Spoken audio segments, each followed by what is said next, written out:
back onto our screens in a huge way, with Ncuti Gatwa starring as the 15th Doctor and Millie Gibson as his fantastic companion Ruby Sunday. And the first full season with them together and with returning showrunner Russell T Davies has hit the screens and Disney Plus with a huge influx of money poured into this season. And it's even been rebranded as Doctor Who Season 1. I've definitely felt like there's been a huge shift in Doctor Who, just in general as a concept, since Russell T Davies returned last year with the 60th anniversary specials, starring David Tennant as the 14th Doctor, returning into the role. It feels like there's been a big push to promote the show on social media, and I think you can definitely feel the influence of the increased budget thanks to Disney. And in my opinion, Doctor Who has always been a force for good. It's always been a platform where we can share, discuss really important topics and socio-political messages. And I feel like this particular season has definitely delivered on that front as well. I think there's been some really important messages which have been delivered with real care and consideration and had a real positive impact in my opinion. But now that the first season is fully wrapped up, here are my thoughts on Doctor Who Season 1. I'll start off by giving my overall thoughts of the season kind of as a whole, as a full package. I think the first thing to note is that I absolutely love Ncuti Gatwa's 15th Doctor. I think the energy that Ncuti brings to the role is electric. I just find every single time he is on screen, I am just so compelled to watch. I'm drawn in, I'm fully engaged, and he delivers such emotional performances as the Doctor. I loved him since we first saw him in The Giggle. I thought that By Generation was absolutely fantastic, and he just immediately was the Doctor for me. But I feel like now that we've seen a full season of his Doctor, of the 15th Doctor, you can really feel the age of the Doctor. You can tell that they are a timeless being, and they've been through so much, but I also feel like you could see that kind of healing that the 15th Doctor mentioned to the 14th Doctor. You can see that level of maturity that they've now developed. With every iteration of a Doctor, you've got to have a companion as well, and I think Millie Gibson, again, just a powerhouse of performance. Again, a lot of really emotional scenes with Ruby Sunday, and I thought they were delivered absolutely fantastically. There were so many times during all of these episodes where I genuinely felt what the characters were feeling. And I think that is something that's really magical. And I loved the interactions between Ruby and the Doctor as well. I think they are probably one of my favourite Doctor companion duos. I also love how Ncuti has inherited the theme, the logo, the opening credits, the TARDIS interior from those 60th anniversary specials, from the 14th Doctor, because I absolutely love all of them. They feel very Doctor Who to me. They just scream Doctor Who, and I absolutely love them. However, he has got a new sonic screwdriver, which I think is a really interesting design. It is completely different from anything that we've seen from a sonic screwdriver before. And I did notice that throughout the episodes in the season, it seems to change colour, and I don't feel like there's been any explanation given to that, but I do think it's a cool gimmick. The season overall had some fantastic storytelling as well. There was the classic RTD mysteries involved all the way throughout the season in every single episode, and I think they came to a fantastic climax as well, while still leaving a lot open for the next season, for the future of Doctor Who. I definitely got the impression that this season was very much a new introduction to new fans, which I think is absolutely fantastic. There was a lot of exposition there, a lot of kind of introductory remarks and facts about the Doctor and the TARDIS and all of their previous adventures. And I kind of knew that going in with the fact that it is on Disney Plus now, that it is being promoted to a worldwide audience. But I was really surprised with actually just how many deep cut references for lifelong fans there were. I could tell that it was kind of somewhat a reboot, an introductory season, but I didn't feel it, if that makes sense. I didn't feel disrespected or disregarded as a lifelong fan. I felt like there was plenty there to keep me engaged and to kind of reward me in a way for watching it for my entire life. And I mentioned it in the introduction to this video, but I really, really loved and appreciated the quite deep messages that were woven throughout the entire season, but especially in episodes like Boom and Dot and Bubble in particular. I'll talk about that more when I come on to talking about individual episodes in just a moment, but the season as a whole, with each of the episodes in mind, it felt like a really strong start to me, with introducing us to the 15th Doctor and Ruby Sunday, and a really strong finish. And the finale just blew my mind. I absolutely loved it. I think it is potentially my favourite setup for a finale in modern Doctor Who. But I did feel, looking at the season as a whole, like we had a bit of a dip in the middle where it was relatively Doctor-like, or at the very least, there didn't feel like there was that much interaction between this relatively new Doctor and this relatively new companion. I'm thinking about how we went from really strong interactions and spending the entire episode pretty much with the Doctor and Ruby talking to each other and almost kind of building that relationship, to then we had Boom, 73 Yards, Dot and Bubble kind of back to back, where the Doctor wasn't present or the interactions were very limited. I still think they were absolutely amazing episodes, some of the best Doctor Who episodes ever in my opinion, but I did feel like for the composition of the season as a whole, that was a little bit jarring for me. And I think that's because they are relatively new characters. We've only just been introduced to them. We're still not entirely sure of their characteristics, their personality, and so it would have been nice to see those interactions, because I think they were some of the strongest we've ever seen in Doctor Who. I am super excited for Season 2 and all of the mysteries that we've still got to discover. But now here are my thoughts on each of the individual episodes that make up Doctor Who Season 1. Start of this season of Doctor Who was such a fun Christmas special, The Church on Ruby Road. I thought the introduction to Ruby Sunday was absolutely fantastic. It set up so many mysteries that would play out throughout the entire season, but were genuinely fascinating. Who is Mrs. Flood? Who's Ruby's mother? And I was just instantly enamored with Ruby Sunday. I think she's a fantastic character, so much energy, and perfectly matched to Ncuti Gatwa's 15th Doctor. Speaking of which, this was Ncuti Gatwa's first full episode as the 15th Doctor, and I thought that his vibes were absolutely immaculate. Love the energy, and just the interactions between the Doctor and Ruby are fantastic. This episode also continued with the Mavity joke, which I wasn't expecting, if I'm honest. It's not my favourite joke that Doctor Who's ever made. I don't think it's particularly funny, but I like the commitment. And overall, I just think this was such a fun episode. I had so much fun watching it. You could clearly tell the influences of Russell T Davies' return, but the dynamic of the Doctor and their new companion Ruby Sunday were absolutely amazing. I loved that. They bring some fantastic energy to Doctor Who. And, of course, the Goblin song. I thought the Goblins were a fun villain for a Doctor Who Christmas special, and the work that they did to bring those to life was absolutely fantastic. And I just think overall it was a great introduction to these characters, and it was a great setup for the rest of the season. Then we had episode 1 of the official season, Space Babies, which I thought was a great introduction to the season. I think it was a really strong start. However, I will say, in hindsight, I do think it is one of the weaker episodes of the season overall. I do still think it was a really good first episode for a season, and for this kind of reboot-ish season of Doctor Who. There was plenty of exposition about who the Doctor is, and again, I don't feel like it was like spoon-fed, so I didn't feel bored by it, because this is still a relatively new iteration of a Doctor, and it did feel very much like an introduction to the 15th Doctor, but in a way that you understood the Doctor as a whole as well. And I think we got to find out a lot about the 15th Doctor's personality and characteristics in this episode, especially when he was interacting with the Space Babies, but also the villain itself, the Bogeyman, which I thought was a really interesting concept for a villain. I really, really liked that. It was something that I wasn't expecting as well, so that was a really cool payoff. It really highlighted the compassion of a Doctor, and it was really nice to see that carry over into this iteration of a Doctor with Ncuti Gatwa. And I think Ncuti's performance and delivery of those lines and how he interacted with the villain were fantastic. They're just so well done. And to be fair, I think it could have very easily felt rushed how they handle with this villain. And in my opinion, I thought the pacing was really good, actually. I thought the whole Space Babies gimmick was, well, exactly that. It was a bit of a gimmick, and I think naturally they felt a little bit more annoying than cute in the end to me personally, but I do still think it was an interesting concept. So overall, I did really enjoy this episode, and I think it was a perfect starter episode for a season of Doctor Who.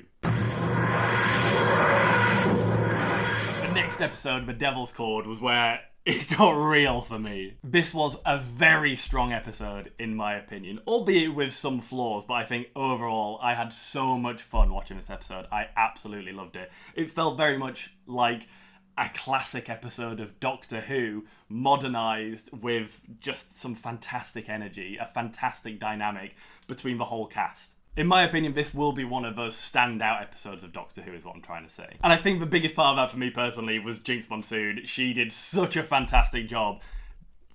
I just loved the Maestro as a villain. Absolutely incredible. Love that Russell T Davies carried on with this whole Pantheon theme, carrying over from the Toymaker and the 60th anniversary specials. I love the Maestro's powers, I love the Maestro's charisma, the way that they interacted with the Doctor and Ruby and everybody. I genuinely felt chills when like the Doctor and Ruby were hiding and it was all silent. The way that they set up some of those shots and conveyed the story without any audio, absolutely fantastic. I knew what was going on, even though they weren't having to describe it. I think the Maestro was a truly menacing villain, a Doctor Who all-time great villain in my opinion. They were fun, they were scary, they were interesting, all at the same time. And I think the story that they created around that villain was really interesting. The setup was really interesting. I think, again, Ncuti Gatwa, Millie Gibson delivered some fantastic performances here. However, I did feel like the Beatles themselves were massively underutilized, considering that was the majority of the marketing, the promotion for this particular episode. And I really enjoyed the song at the end as well, made it a bit light-hearted, and it also foreshadowed the big kind of twist, the mystery that threaded all the way throughout this season. Boom was one of the more interesting episodes of this season for me. It really made me think, and I think the biggest thing that I got from it was just how theatrical it was. I actually think this would be a fantastic Doctor Who episode to translate onto the stage. Again, I think at this point it goes without saying, but Ncuti Gatwa and Millie Gibson deliver some fantastic, some stellar performances here. And I think it was a very thought-provoking episode. This really made me think about how we value a life, and how that can become generalized by some people in certain positions. And I think that message is really important with what's going on in the world right now. Some of the conflicts that we've got going on all over the world, and with issues such as poverty, homelessness, that are rife. I know some people don't like it when their favourite piece of media gets political, but for me personally, this isn't politics, this is people's lives. And I think it's really important for those of us who are fortunate enough to not be going through those things, to support the people who are, even if that is just by discussing it, having a little bit of empathy and awareness about the issue. And I think Boom did a really good job of delivering that message without it feeling like a hammer blow. I think the funeral tube things were really gross, but a really interesting concept. And of course, Varada Sefu, who will be the Doctor's new companion in season 2, I thought she was absolutely fantastic here. I'm really interested in how she's going to come back into Doctor Who and travel with the Doctor, but I'm really excited for it. I think she's going to make a fantastic companion. And I think the romantic element of her part of the story in this episode was really well handled as well. Again, it didn't feel too in your face, so that when the big twist happened and when her romantic interest died just out of nowhere, it had a real impact. And I also think it was a great callback to modern Doctor Who episodes with the clerics, Moffat-era episodes.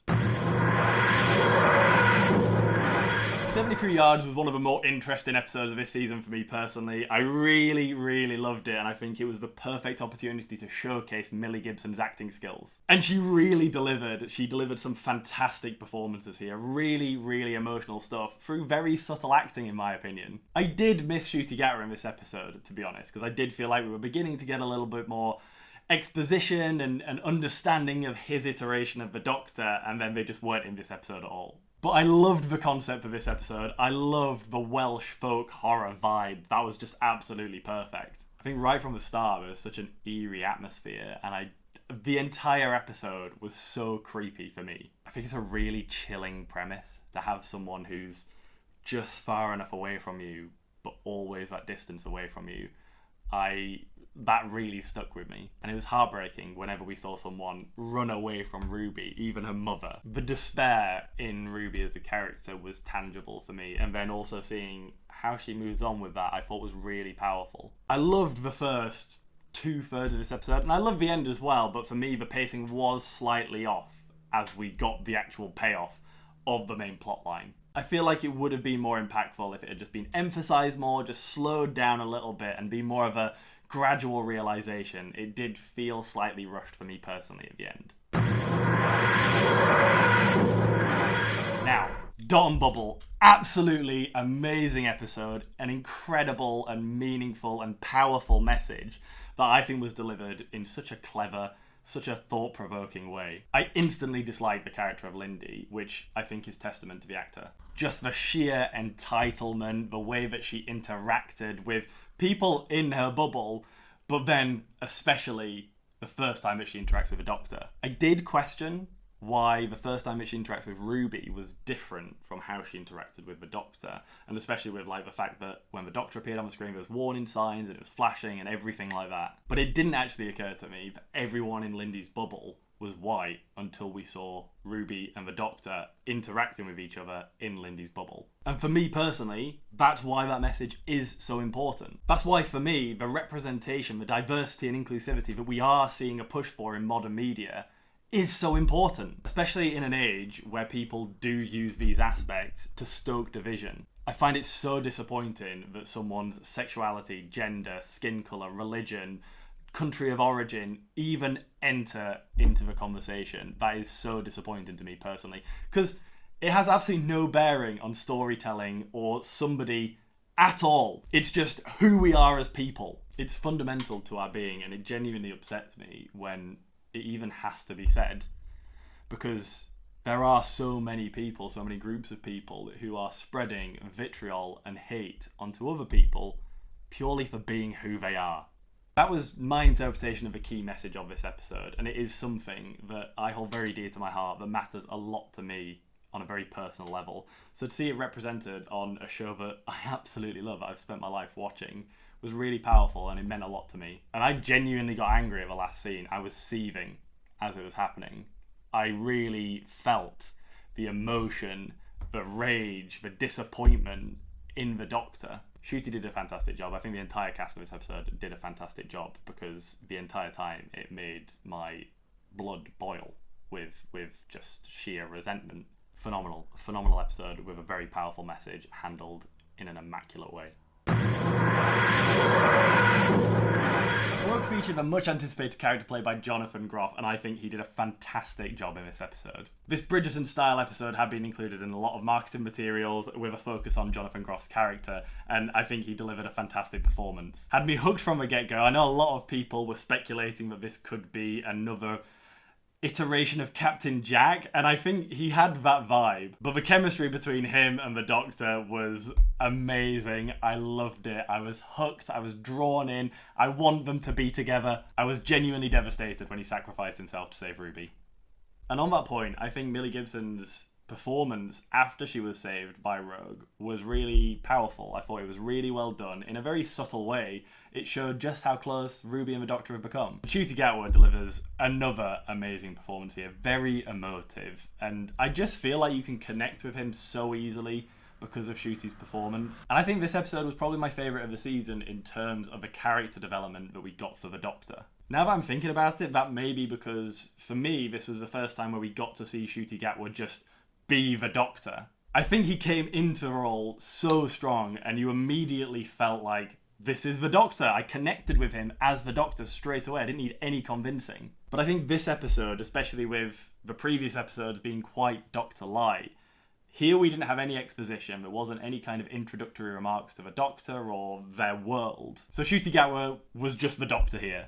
I love when rogue ships scanned the Doctor and we got to see all of their previous incarnations in the hologram form, and especially when it included Richard E. Grant's Sharka Doctor. Like, that was a real deep cut. I was not expecting that at all. And I really like the costuming of the cosplayers. I know some people have complained about that, but it was a little bit too on the nose. Personally, I really like the concept. But it did kind of feel like a secondary plot line in comparison to the romance going on between Rogue and the Doctor. I can't wait to see where the show goes with finding Rogue and reuniting him with the Doctor, because I need them to be together. The penultimate episode of the season, the first part of the season finale double bill, The Legend of Ruby Sunday, was hands down my favourite episode of the season. And let's jump to the highlight, let's jump to the main reason for that. The reveal of the big bad villain of the season, Sutekh the Destroyer. Now, I just think the reveal was handled so well. What a twist.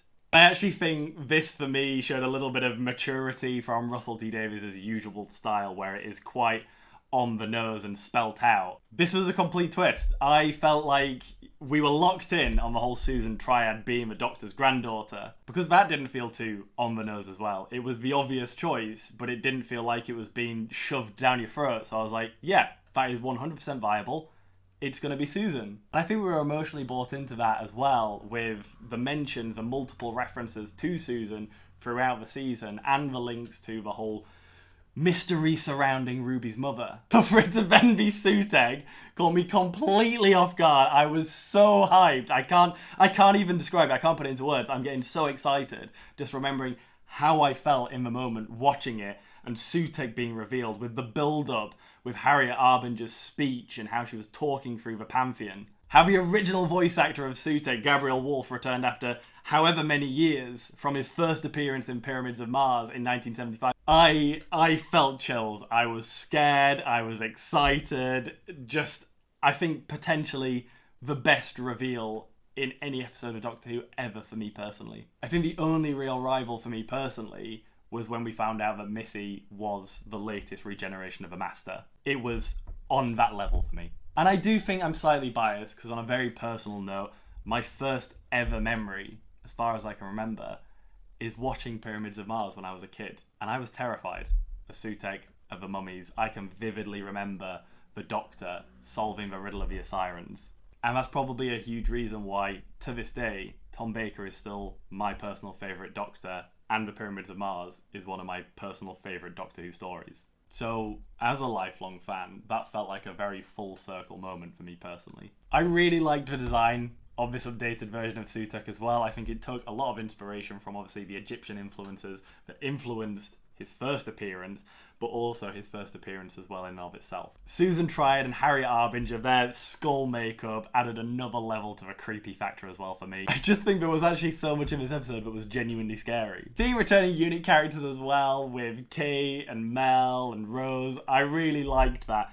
And it did make me think, are we going to be seeing a unit spin-off in the near future? I also really liked Morris as well as a new character, but that did make me think, why are unit recruiting literal children? The section of the episode that revolved around the Doctor and Ruby trying to find out who Ruby's mum was with the time window, I really liked that as well. I think that was handled really well. It didn't feel like it was just kind of palmed into the main story with the reveal with Susan Triad and Sutek. It was very emotional. The performances, again, were absolutely spectacular. And I also love how Russell T Davies, I've said it a few times already now with like the Maestro and when I was talking about the season overall, I like how Russell T Davies has stuck with this Pantheon thing. I think that's a really good idea, a good concept for Doctor Who villains. With how much we know about the Doctor now, we got payoff on the Toymaker's line about the one who waits, and it seems obvious now that we know it. I think that's what made this twist, this reveal, so powerful to me, because it does seem really obvious, but it caught me completely by surprise. There was definitely a creepy vibe in this episode, which I love from Doctor Who. It does make me think of those classic Doctor Who episodes that I watched as a kid, where it did genuinely frighten me.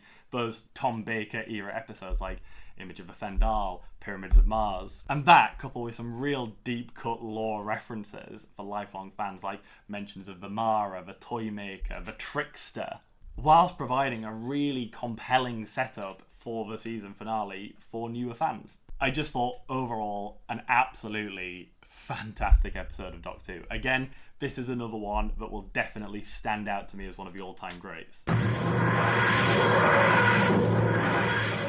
To an end with Empire of Death. I think this was a really good finale. Again, I think the main reason for this was just the emotional powerhouses that are Millie Gibson and Ncuti Gatwa. I do think Sutek was underutilised a little bit, especially with how he was set up in The Legend of Ruby Sunday with a big reveal at the end. I think there could have been more of a payoff. I think for me, what this episode needed to really convey that, and I think the episode as a whole would have benefited from this just with pacing as well and with character development, was some kind of interim conflict between the Doctor and Sutek themselves. I think that would have added a nice roller coaster element to the conflict between the Doctor and Sutek, especially because we now know that it's actually been going on for a really long time. This has had a big build-up. I did really like the interactions between the Doctor and Sutek when we were talking in the time window place as the Doctor found the remembered TARDIS, which I really, really love that as well. I love that they've brought that Tales of the TARDIS, remembered TARDIS, into canon, and the way that they did that. And I think Sutek felt terrifying in that scene. I really still felt that chill that I get when I think about that first time I watched Pyramids of Mars.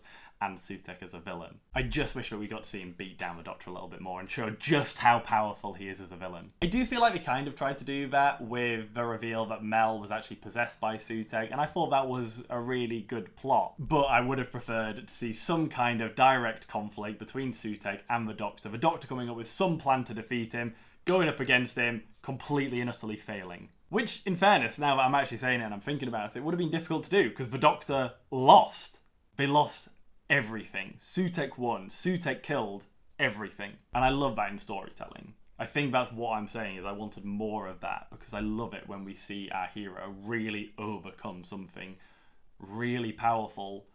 And in order for them to do that, we need to know just how powerful they are. I think a real standout scene for me was Ncuti Gatwa sitting on the edge of the remembered TARDIS's door and just screaming out into the void, into the desolation of what was left of the universe, which was dust. I felt the emotion there from Ncuti's performance. It was absolutely spectacular, that unhinged rage. And I think that tells a lot about the Doctor as a character, about their personality, because even at the end, and I loved the way that they dealt with Sutek and how they killed him off. We see the Doctor's compassion. We see how they are genuinely trying to save everyone, no matter what. Always being kind, never cowardly, trying to help everyone. That's who the Doctor is. And I really felt that in this season finale. As the 15th Doctor was killing off Sutek in the time vortex, that was Ncuti Gatwa's I am the Doctor moment for me. With Millie Gibson, again, an absolute powerhouse of acting performance here. Really emotional scenes, especially when she finds her mum at the end. And I know that some people have a problem with her mum just being just anybody.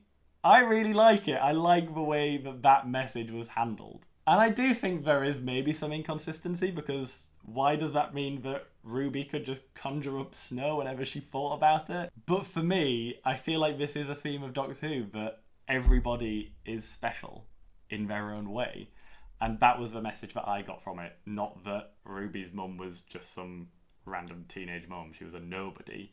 Is that person was somebody special, because it's what we make them out to be that makes people who they are. And speaking of emotions, the final scene where the Doctor and Ruby say goodbye in the TARDIS left me in tears. I have been loving their dynamic. I think together as a Doctor and companion duo, they are absolutely perfect. And I'm gutted that we only got one season, because it was a relatively short season as well. And it was a superb season.